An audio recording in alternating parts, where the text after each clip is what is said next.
Welcome to AI, Tools Are Gods. Today, my guest is Pia Lauritzen. She is a Danish philosopher, tech inventor, and the person who has spent 25 years studying something the rest of us take entirely for granted: questions.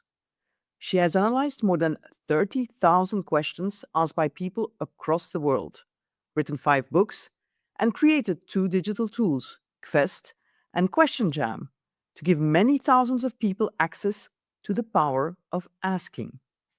She writes a regular column on tech and transformation for Forbes, and her TEDx talk on what we don't know about questions has introduced her research to audiences far beyond academia. She is, in the most literal sense, a philosopher of the question. And in a world that is increasingly obsessed with answers, that turns out to be exactly the perspective we need. Every AI product on the market makes the same promise: faster answers, better answers, answers you don't have to think about. The pitch is framed as efficiency, but it is also quietly a pitch to stop questioning. Alan Turing himself, as Pia points out in Dear Turing, I Have a Test for You, refused to ask why machines might think. He called the question too meaningless to deserve discussion and moved straight to how. That refusal was built into the foundation of AI. 70 years later, we have built a global industry on the same instinct. Skip the why, get to the answer. The question I want to explore today with you, Pia, is what that costs us. Not in some abstract philosophical sense, but in the concrete sense of who gets to decide what gets asked and what happens to democratic accountability when the why questions disappear. So, Pia, you have argued that the more AI succeeds, the more we fail to ask what the purpose of using AI is and should be.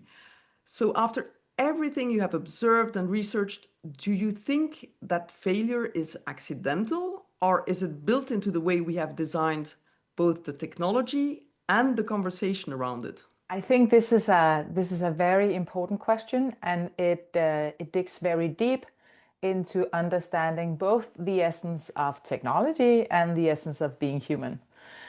So this is basically a very philosophical question because we need to understand not only what comes with the promise of AI, but also what comes with the promise of technology overall in general. Because although we like to talk about AI as if this is the technology changing everything, it's like it's not even a technology, it's something else, it's something bigger, it's something better. Then it is a technology in the sense that it's something that we built, we designed, in order to solve some problems we would like to solve. And that is the basic promise of all technology, that it can help us solve problems, it can help us do things faster or better. Basically, the promise is by using me, I'm the technology, by using me, everything will become easier, it will become better, it will become more efficient, and you will be able, dear human, to do more things by spending less time, by less effort. So that's the basic promise. And it's the same with AI. It's the promise of us being able to do more things or achieve more things by doing less, basically. And this promise is so nice for us to hear. This is exactly what we want to hear. And we want to hear this promise so badly that we stop listening to other things telling us how the world works, like nature telling us, there might be some limitations here, like our own nature telling us, well, you might want to do these things, but you also have to sleep, you also have to eat, you also have to have some kind of connection with other human beings. We want to hear the promise from technology so badly that we overhear the other messages, the other voices telling us that we are limited creatures, put on Earth without knowing why, without knowing for how long. And this automatically gives us some problems, raises some problems that it is only us who can deal with. Because we're the only ones having these problems. That's part of being human, that we ask these questions. But if we constantly have technology promising us, and now very literally promising us answers faster than we can even ask the question, then something really strange and potentially very dangerous happens, because then we deliberately start putting those very vital questions on hold. The question that has to do with who are we? What do we want to do? What is the good things for us to do? What are bad things for us to do? Why is it important that we stay connected with other human beings and not just start connecting with the machine? These basic human questions that helps us stay human. We are constantly prevented from asking those questions if the answers come too quickly, if the voice, if the promise from the technology gets too high, then it becomes too difficult for us to hear our own voices. And that's where the danger lies. So you can say, yes, it's kind of per default, because it's the essence of technology to give us this promise, and it's kind of the essence of us to want to hear it. But it's also a part of being human to say, but wait a minute, if my life is limited and the machines is not, don't I risk spend my limited time on something that doesn't provide me with happiness, with joy, with the joy of effort, with the joy of pain? Don't I risk designing my life around something that doesn't have the same limitations that I do? And if that is the case, how do I protect myself from not just running along with the promises from the technology? It's nice that you reflect on the fact that it goes both ways. It's not just the technology that's promising, it's also us that are very receptive to a certain extent to those promises. So also maybe it's, which is good, because that means there's an element that we can control. That's good news to a certain extent. One of the things that I discovered going through your research is that you found that almost 80% of the questions people ask are what and how questions, and only 6% are why questions, which amazed me, but it does make sense when you think about it. And so you call that the what-how bias. And AI systems structurally are exactly that, what and how machines built to answer what is, fill the blank, or how do I, and not why does this matter, or should we be doing this at all, as you put it in various of your writings.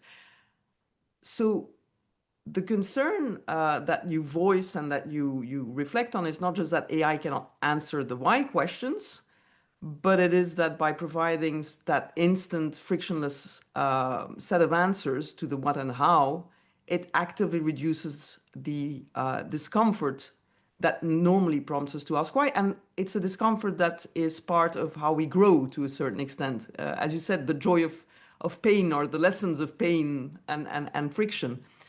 So if the why question is or was already very rare and scarce before AI, what does a world saturated with AI-generated what and how answers look like in practice? What do people and organizations risk stop noticing? So this is actually a really, really tricky, interesting aspect of the AI debate as I see it. Because on the one hand, there's no doubt that AI is enhancing the what-how bias. It's convincing us that this is it. This is what we want. We want answers to our what and how questions. And now we have a machine that can provide it very quickly, very convincingly. And it even seems in most cases like it can do it way better than any human ever could. So on the one hand, this is enhancing the what-how bias, the problem of us, even from the beginning, not being that good at remembering to ask the why questions. On the other hand, something really interesting is happening, because with AI as the very first technology, as far as I know, the very first technology ever in the history of humankind, has actually made us start asking some of the why questions that we used not to ask. So for the first time in history, we are actually having these kind of conversations that we are having right now. Conversations at big conferences, I'm sometimes invited to great places with great people having a lot of decision power, inviting me to share some of these perspectives, the more philosophical, existential, ethical, epistemological perspectives on AI, which they didn't do 10 years ago when it was social media driving, all over the place, and everyone was just asking the what and the how question and not noticing that something was missing. Now it seems like we are starting to realize that something is missing because we are having this philosophical conversation on a broader scale. So that's a really good news about AI, that for some reason, and of course I've been doing some research into why that reason is, for some reason we've started to ask some of the questions that we should have asked decades and centuries ago, but we didn't. Now we are, and that makes it actually, it makes it easier for me to remind everyone that there is a distinction between asking questions and prompting. Prompting is what we do with the machine. It's the what and the how questions. It's when we know there is an answer out there. Now we just want it. Please just serve the answer to me because I know it's there and I just want you to give it to me. We do that with other human beings, and sometimes we do it with the machine. And now we increasingly do it with the machine. But asking questions is something else. When we ask questions, it's because we know there's something we don't know. It's because there is this uncertainty, there's a doubt, there is facing the unknown somehow. We are acknowledging that there is a gap between what we know and what we would like to know. And now we're putting ourselves out there to explore and experiment with different ways of dealing with this gap. And we invite other human beings to explore and experiment with us. When we do that kind of asking questions, we are not necessarily looking for answers. We're looking for connection. We're looking for care. We're looking for responsibility and commitment to something that's bigger than just ourselves and our own answers. So it's actually two basically very different exercises, prompting and asking questions. And AI has made it way easier for someone like me to actually share that difference and to help people reflect on why it's important that we don't reduce asking questions to prompting. Because if we do that, we immediately take out all the connection, care, commitment, all the purposes that are bigger than just getting answers. So on the one hand, well, AI is making things more difficult. On the other hand, it is an invitation somehow for us to have the conversations that we've been neglecting for way too long. So you mentioned what we won with AI, which is the trigger to those conversations that we weren't having before. But from a practical point of view and from an organizational point of view, what do we or what do organizations lose when we delegate a question to AI, even when the answer it returns is technically correct? And I think you mentioned already friction, but I'd like to maybe detail that a bit more. So it seems like what we are having, as far as I can see, the biggest problem right now is that we are having really many difficulties distinguishing when do we need answers and when can technology help us provide the answers and solve the problems, and when do we need something else. And when do we need to actually stay with the question a bit longer, because it is in the process of finding out what's important, what is actually the problem we want to solve, what is the answers we actually need, instead of just getting answers all the time and solving problems all the time, actually agreeing, aligning on what is and isn't important. We are really having difficulties making that distinction at the moment.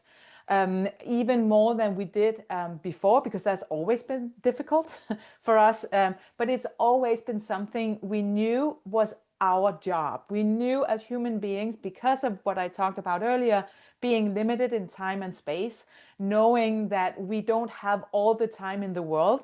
So we have to prioritize how we spend it. We have to focus our energy and our attention. We've always known that. But now it's like we tend to forget it because the AI says, well, if you can do everything really fast, why not just do everything really fast? And we really need humans to say, well, because we are getting older and we are wasting time while we are doing everything very fast. And we are apparently also getting sick. We are having difficulties with anxiety, depression, and all these kind of, we are actually having difficulties doing our own thinking and breathing and taking care of ourselves and taking care of our surroundings.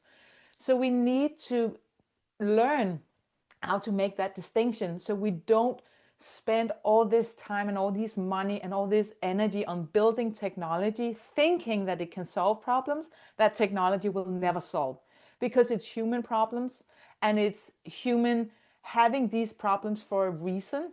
It's because it helps us stay sharp, it helps us stay focused, it helps us prioritize. That's why we are having these problems, not for them to be solved, but for us to stay human.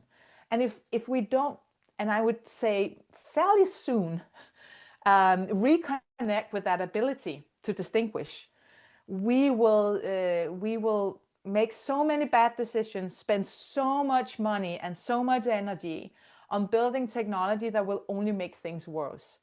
And that is definitely the bad news, that we don't educate, we don't train, we don't practice staying sharp on what is and is not suitable for AI to help us solve. Now I actually forgot if that was your question, but it is the dark side as I see it. I was just talking about the bright side. The dark side is that we're losing touch with our ability to distinguish.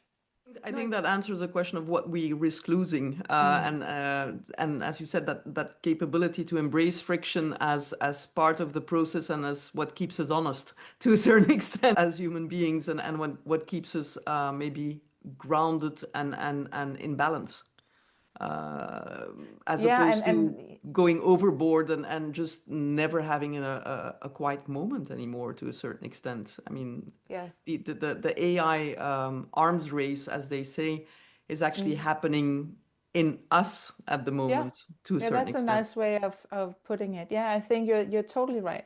Yeah. So, I'll be honest, I feel it because I've now discovered vibe coding and all of those things. I'm a lawyer, so vibe coding is as much coding as I'll ever do, probably. It's fascinating, and you could spend weekends doing it. It's really, you could get immersed in it and never come out, I'm sure. But that's not the purpose of life, obviously. Oh, and that's just it, asking the question, what is the purpose of life? It actually takes time and peace in your mind and in your soul, so to speak. You need to have the space to hear yourself ask that question. If you never have that mind space or that heart space to feel the urgency of that question, what is actually the purpose, not of life as, now I'm going to define it for everyone, but what is the purpose of my life? What is it that when I look back, and maybe it could be tomorrow I get run over by a car, nobody knows.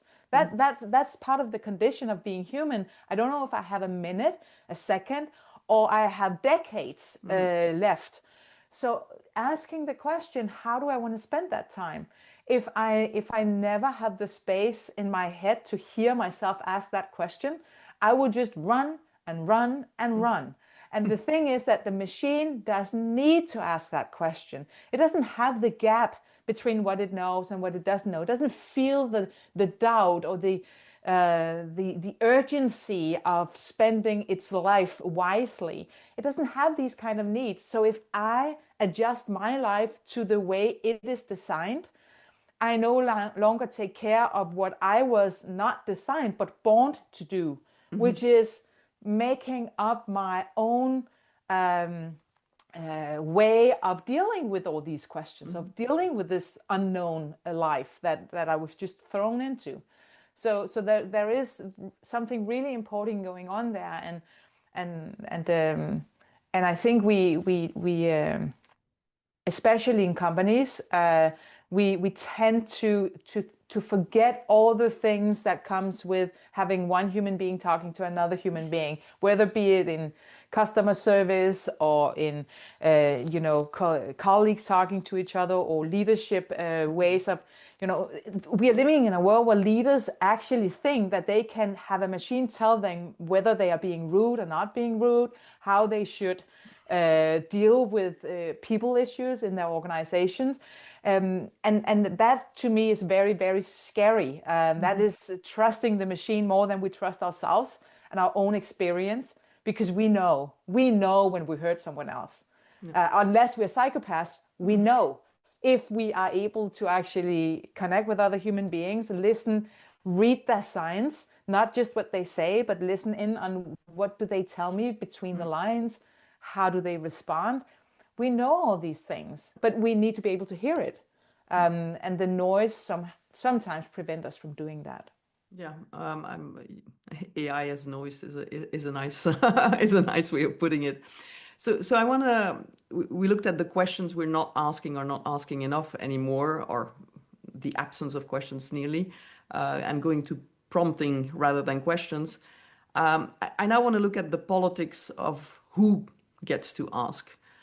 So in your research and in your book Questions, you make an observation that is politically underexplored, which is that societies tend to monopolize the power of questions. So basically, some people are paid to ask, and most people are paid to just answer. And you call them the respondents, those people. So in this framing, AI is not neutral. It is the most powerful respondent that was ever built, which means it also reinforces, to a certain extent, the elite who gets to keep asking. So if the power to ask is already unequally distributed by essence, let's say, or by the structure of our society, does AI make that distribution more or less democratic? And I wonder, by the way, if you've seen that interview from Alex Karp, the CEO of Palantir, explaining how AI will push up the voices of middle class men in America and push down the voices of well-educated democratic women. But looking at that more or less democratic aspect of AI, would the also your answer be the same for individuals as it is for institutions in terms of how is the power to ask going to be distributed in the future under AI? So the thing you are referring to in my research is a combination of philosophical and practical and leadership management research. So the philosophical aspect is that if we go all the way back in the history of philosophy, all the way back to Socrates, when everything was kind of in the beginning, we were taught that the wise people get to ask the questions. So Socrates and Plato's dialogues, it's Socrates asking the majority of questions. So he's asking because he knows how to ask in a way that makes everyone else realize what's good, what's fair, what's beautiful. That's kind of the basic idea. And throughout history, we've centralized, we've kind of institutionalized this philosophy, this logic of having the wise people ask the questions. As I understand, you work in legal. We have lawyers asking all the questions. We don't have the people being accused or being on trial. They are not the one asking questions. They are just responding. So we have the lawyer asking the question. We have the journalist asking the question.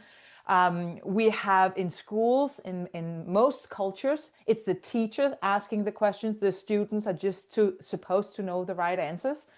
And if they don't, they are put, go back and read some more. We don't want to hear your doubt or your why you would ask some questions. We just want you to know what we know. So this has been institutionalized throughout the history of European thinking and civilization, and that I think is very important to remember, because this finding tells us something about how unnatural it is for us to flip the script. It's something that is deeply rooted in our way of navigating. Most people have never thought about this. They've never thought about how questions are being monopolized. We just take it for granted. It's something that we've been taught. That's how we, if nothing else, if I'm not hired to be a lawyer, a journalist, or a teacher, my job is to know the answers, which makes it very, very difficult for us to be the ones who ask, which is probably part of the reason why so many people really like to have an AI-powered chatbot, because now they can ask all their questions without being put in a position where they come off as looking stupid, or they come off as, not knowing the answers that they are supposed to know. Most people don't like the feeling of raising their hand and say, I don't understand this, please say it again, or please explain to me. We were brought up not liking that. And it makes so much sense, because every time, as I said before, every time we ask a question, we admit that we know there's something we don't know. Who want to admit that in a society promoting and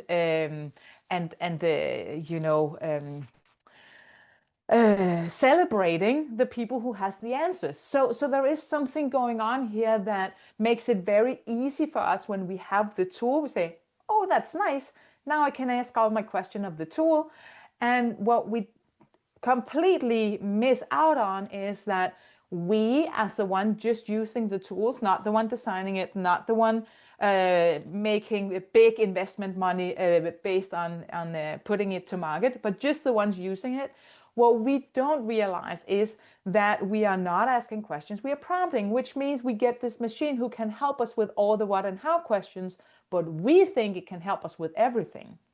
We think it can help us with the why, with the existential anxiety, with the crisis we have, with the personal problems we have, with how to relate to our boyfriend or whatever it is, how to raise our kids even. We think that the machine can give us all the answers that we always wanted. So we don't realize that we are being given a promise, as we talked about earlier, a promise that it is completely impossible for the machine to deliver. But at the same time, it makes it even harder for us to ask those same questions outside the machine, because now we can just ask the machine. So now it makes it even harder. And we have research showing that teachers and professors at universities, they have reported that their students ask less question in class. They ask less question of their parents, of their friends, because now they just ask the machine, which actually is talking not to the democratization of the power of questions, but it's strengthening the problem. It's making it even harder for us to ask the questions than it was in the beginning, than it always was, because now it's been part of the institution that we're supposed to ask the machine and not each other, and not our authorities, not our leaders, our parents, our teachers. So we are actually doing the opposite of what I guess some people immediately would think. Well, it seems like now we've democratized. Everyone can ask questions all the time. Yeah, but we've made it even harder for everyone to ask questions of the true decision makers, which is the authorities in their surroundings. I'm smiling, by the way, because when you said it's difficult to raise your hand, I'm thinking of an incident at school with my son, who raised his hand because he didn't understand something his teacher was saying. He was quite young then. And the teacher just repeated exactly what she had said before, but slower. And he answered, I'm not deaf. No. I just didn't understand what the words you said. So repeating the same words will not make me understand. So that probably means that a lot of people would not dare raise their hand anymore in that class. It's a beautiful example of how this monopolization of question works. If every time someone else asks a question that they are not supposed to do because they have respondents, if every time someone does, they are treated the way your son were, then they will just slowly but surely stop asking questions. And when you then give people a tool that can answer your questions, then why bother? And then you take out, as you mentioned earlier, all the friction, all the insecurity, all the doubt, all the things that make it difficult for us to be human beings. You take that out of the human relationships, and then we're even more isolated, even more anxious, even more alone with being human than we always were. And this is huge. This is so problematic that we don't talk about these things, that we don't take this seriously, that we simply just have put extra power to the power of questions of those who already have the power. That's not how this should work, at least not if we want to have technology that doesn't prevent us from being human. I want to follow up on that because you looked into that in the Turing letter that you wrote, and where you said that we stopped doubting the machines, and instead we doubt ourselves, we doubt each other, and bizarrely we trust the machine more than humans to a certain extent. And at the same time, you write that AI was designed to a certain extent to deceive us. And because originally we were supposed as humans to work together to figure out the truth. And we've forgotten that, and we've forgotten the role we had to play in that equation to find our truth to a certain extent. I'm not sure there is the truth, but at least our truth. What does it mean for collective decision-making, for politics, for governance, when the humans in the room have decided that it was okay to externalize the questions to a machine? Yeah, so this the Turing letter is written because I realized that I might have done some studies earlier on understanding the essence of technology. That's where we started out, right? The essence of technology and the promise of making things easier, which is true for all technology across generations, across civilization. And the essence of humans being, we have all these questions that we don't know what to do with because we were not born knowing the answer. So when something promises something, we really want that promise. But what I realized when ChatGPT kind of hit the world in 2022 is that I need to better understand the essence of AI as well.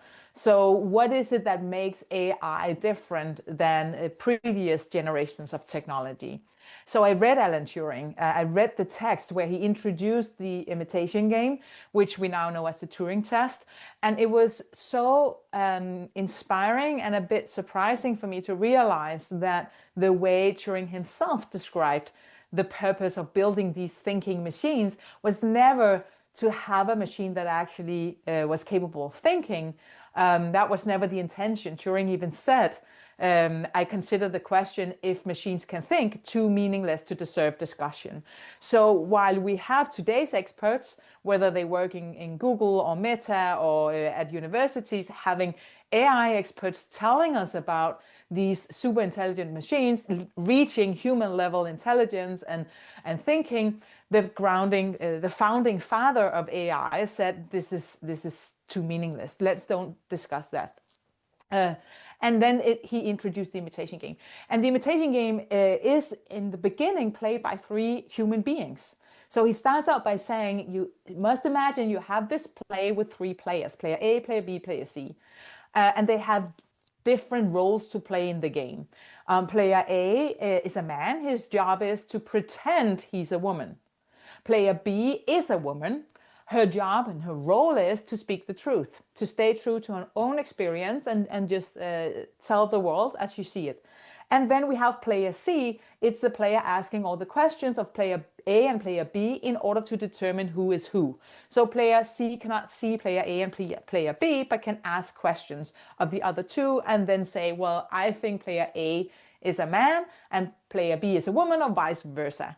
That's the imitation game in the beginning. And then Turing says, now imagine that we replace player A with the machine. That's it. So Turing is never suggesting that a machine should be built that can play all the three roles like humans can. We do it all the time. We constantly come up with a little white lie on pretending we know something that we really don't, or we come off more convincingly than we actually are. We constantly try to tell the truth, and we constantly ask questions in order to determine what's right, what's wrong, what's up and down. So we do that all the time. Machine was never designed to do all the three, just one. It was designed to imitate the player that is already imitating. That's why I say AI is designed to deceive. It's designed to do the exact same thing as a man does when he pretends that he's a woman. When, for instance, he answers convincingly on how it feels to give birth. He knows nothing about it, but he can talk about it as if he knows something about it. That's the same thing the machine is doing. So as long as that is the case, and that's the deal, then we will not have, of course, it will be meaningless for us to talk about thinking machines. We are talking about imitating machines. We're talking about deceiving machines. And the job for the machine was to become so good at this deception that we would not be able to see the difference. And while we spent 70 years investing heavily in making the machine really, really, really good at that, we've invested nothing in preparing human beings for dealing with this deception, which means we have, if anything, we have cut down on the humanities, on the traditions and the liberal art, everything that has to do with helping humans practice being human, practice distinguishing what's right, what's wrong, what's true, what's false, all these basic things that we need in order to see when we are being deceived and when we are not. We have not invested in that, not at all. And that's why we've come to a point where we blindly think that the machine is wiser than we are. It's smarter than us. It can do things that we cannot do because we've simply lost touch with what it is that we can ourselves. That we can play all three different roles, that we can be the one actually searching for the truth, helping other people discover what the truth even is. We can be the one asking the question, doubting the machine, saying, this doesn't sound right. And remembering that, by the way, we've done this forever. We've never been sure about anything. We have our senses deceiving us. We have ever since, going back to Plato, he had this allegory of the cave where he describes the humanity living in a world of shadows. We think the shadows are the real world, but then we come up in the light and we see, oh my God, the things are different. I need to keep asking. I need to keep exploring. That was 2,400 years ago. Descartes did the same in 1670 or something like that. He talked about the evil or the deceiving genius, and that we are being deceived by our senses and by everything around us, that we cannot trust for sure how the world works. So humanity has been dealing with this kind of deception forever. But we have never had trillions and trillions of dollars being poured into technology that we engage with on an everyday basis, designed to deceive us. That's new. And that's why we need these old human abilities to distinguish, to doubt, to actually trust each other, to work with each other on finding out how things work. We need this more than ever. Coming back to your point about the trillions being poured into, Turing was not trying to raise trillions, so he didn't have to make bold statements about the capabilities of AI to a certain extent. I want to look now at the deeper design questions of AI. You did a TEDx talk that has had a lot of viewers and I think made a lot of people think, and in which you end on the idea that the most important reason to ask questions is not to get answers, but to stay human. And you've made that point already, that it's part of our essence as a human to a certain extent. Now, the AI industry would push back by saying, their tools are expanding human capability. They're not replacing their companions, their co-authors, their whatever the marketing spiel of the moment is. at TED AI Vienna in 2025. Microsoft framed AI as a tool that makes you think better, not a tool that thinks for you. I mean, we see it all over, that kind of reassuring language to a certain extent. And is that a real distinction? And can a tool like AI that provides answers on demand make us better at asking questions? Or are the two things by design contradictory, or at least intention? Well, from my perspective, it's not possible. It's not possible to build any kind of technology, not AI powered, not anything powered that helps us think. As I understand human thinking, it's what we do when we face the gap, when we face the fact that there's something we don't know. That's why we think. So, and that's why the missing why questions are important, because if Turing had actually asked, why do humans think? Which seems like a fairly reasonable question to ask if you want to build a thinking machine. Finding out why what is the motivation, what is the driver, what is it that makes us think? Had he actually asked that question, which he wisely didn't, because he was not a philosopher first and foremost. He was an engineer. He was a scientist. But had he asked that question, he would fairly quickly realize that we ask or we think because we know there's something we don't know, and we want to bridge that gap. We want to put in the work. We want to. It's not nice. It's not like we don't do it because it feels good, because it really doesn't. It feels terrible. It hurts your head. It feels like really hard work, but we do it because we kind of realize that if we don't put in the effort, we will not achieve the level of knowledge or the level of insight or wisdom that we need in order to take the next step in being human, the next step in being me, the next step in finding the answer to who I am and why I am here. So I put in the effort.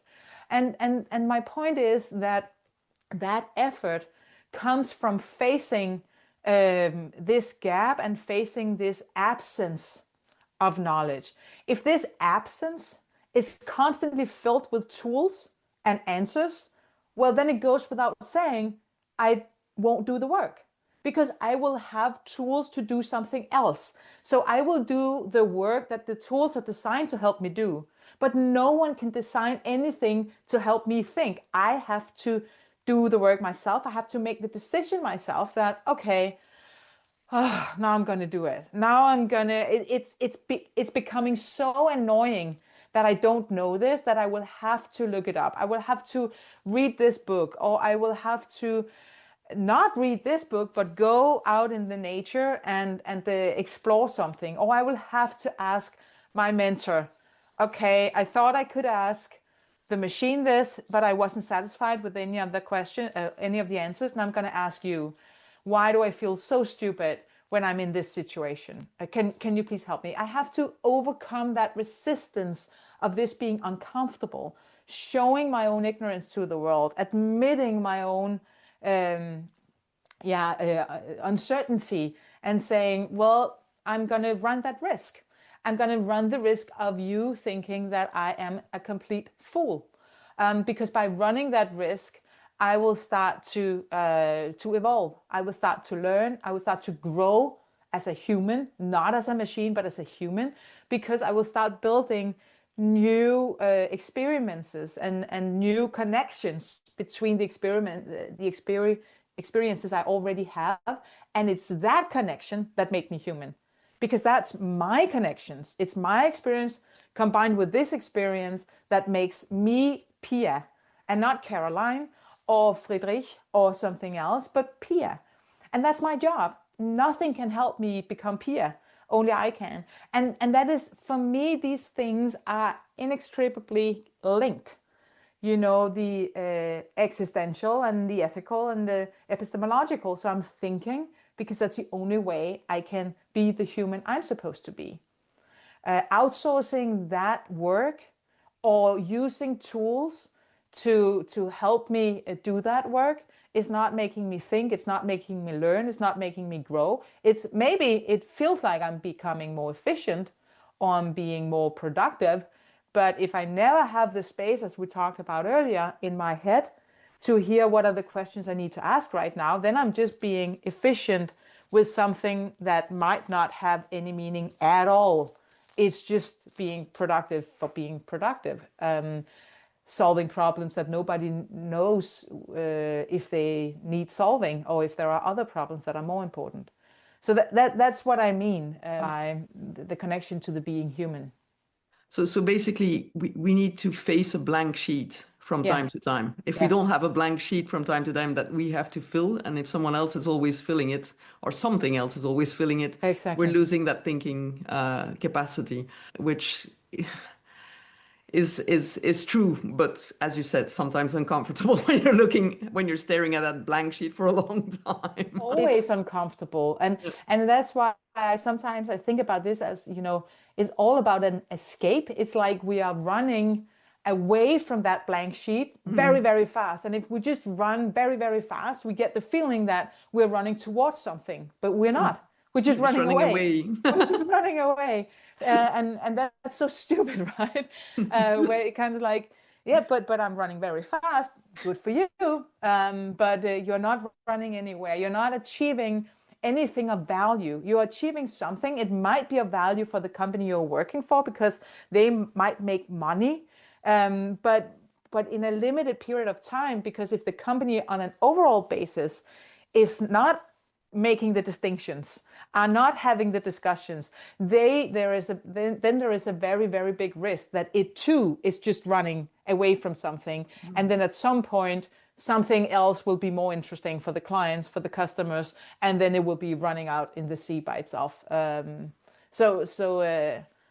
don't see there are any wins in just running away from things. We need to ask ourselves the question, what are we running towards?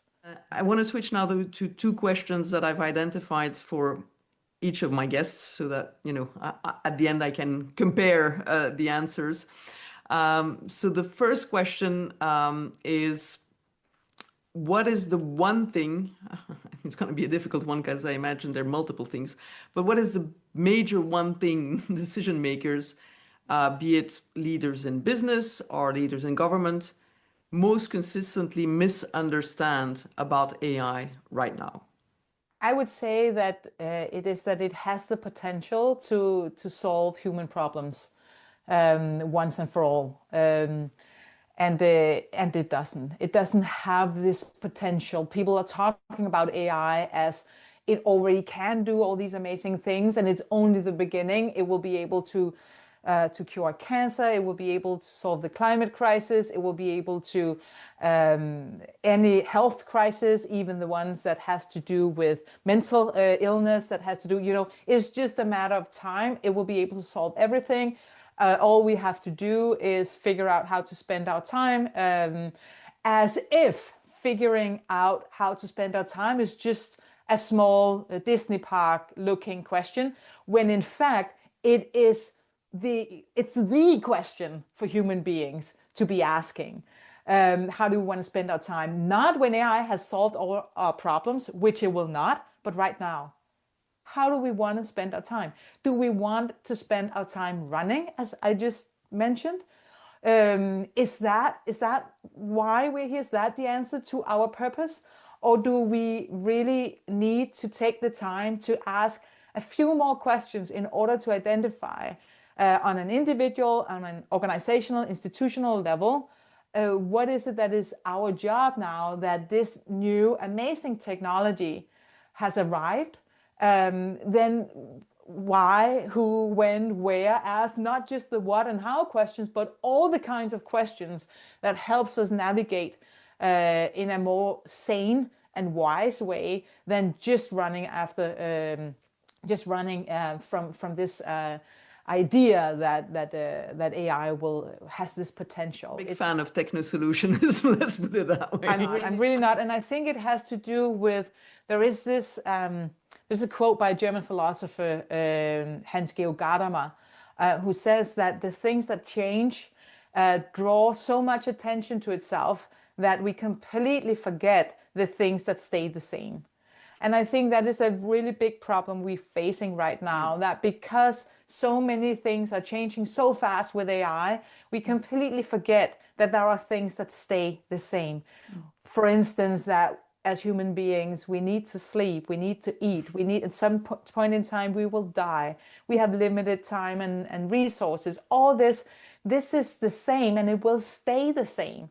And if we just live and talk as if we live in this fantasy future, and we design our everyday life now as if we're already there, or if we will be there in a few decades, then we completely miss out on what life is truly about right now, which is actually spending the time wisely now, not just when AI supposedly have changed everything. And then my final question, which is my pet peeve, and that's what my book AI Tools Not Gods is about, is the language used to talk about AI. So if you could change one thing about how the public conversation or the public discourse about AI is conducted, what would it be?